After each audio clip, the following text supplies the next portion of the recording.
question from a patient about natural ways to fight off fatigue. Now, the patient asks, are there natural ways to fight off fatigue? I have fibromyalgia, and I often find myself so fatigued. I can't do anything. I can't do anything around the house. I'm so tired. Are there natural ways to fight this fatigue? What do you recommend?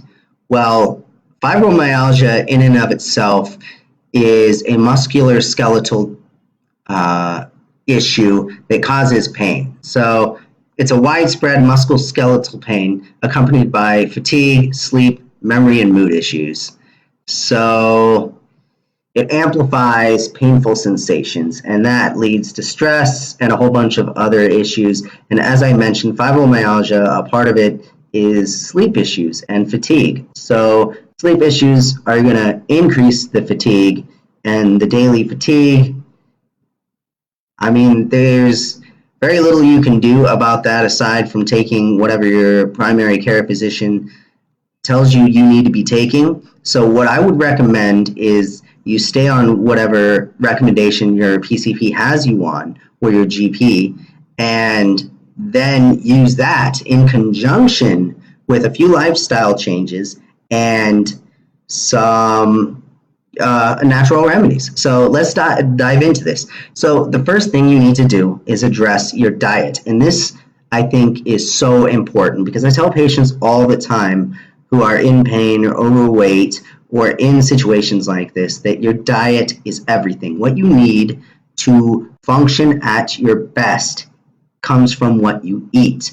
Calories that you eat are literally the measurement of energy that that food will give you.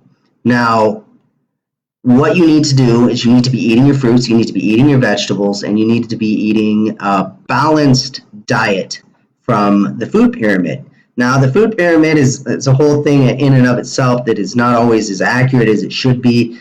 I have some issues with it, but for this example, it will work. You need your dairies, your fish, you need your proteins, and then you need your phytonutrients as well as, you know, everything else. So what I would recommend is vegetables, fruit, eat right, eat healthy, eat healthier than you are, because most people definitely don't live up to eating as healthy as they should. And as a consequence for not eating as you should, you see the ramifications, which are some people are overweight, some people are underweight, some people are tired. That fatigue is definitely a side effect from not eating right. If you eat poorly, you won't have proper energy levels. So eat stuff that has high nutrient values. For example, nutrient-dense food. That's your kale, those are your vegetables and fruits.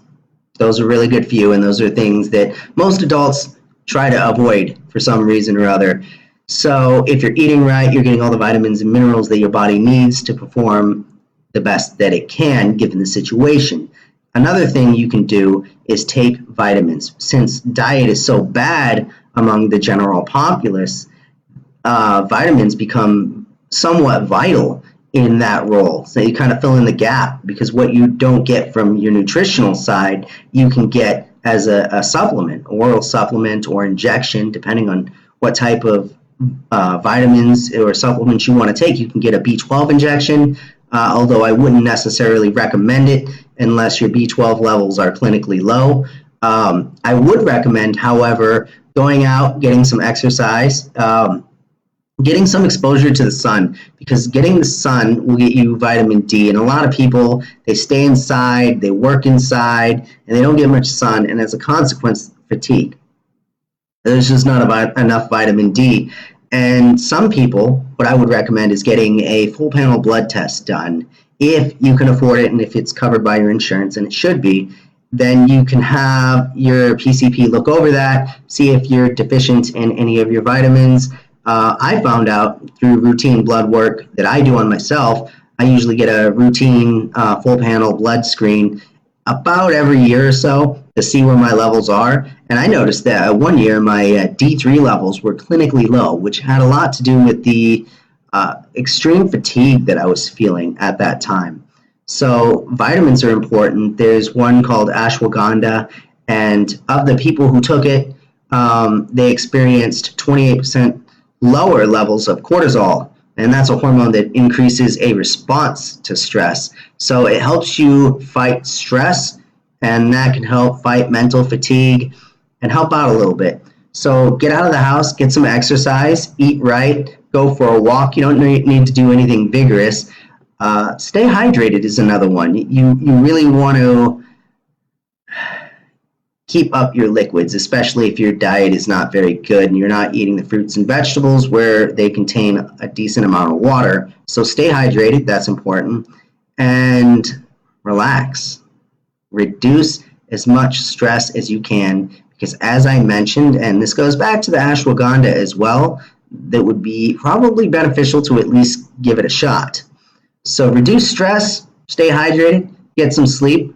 And when it comes to sleep, a lot of people have issues getting to sleep. Maybe they can stay asleep, but it's the getting to sleep that's difficult. And what I would recommend to get a better night's sleep is if you're going to bed at 10 or 11 and it takes you 2 or 3 hours to fall asleep, I would recommend maybe going to bed earlier if it's at all possible. Maybe go to bed at 7. That way, by the time you fall asleep, you can still get a decent amount of hours. Another thing to consider is kind of keep a journal. How long does it take you to fall asleep on average?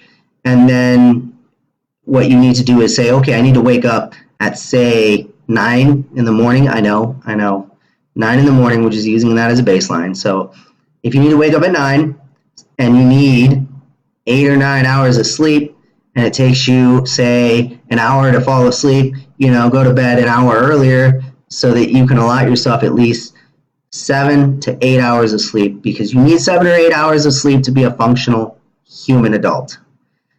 And with that information, I hope that helps you, but do not stop taking the medication they give you for fibromyalgia.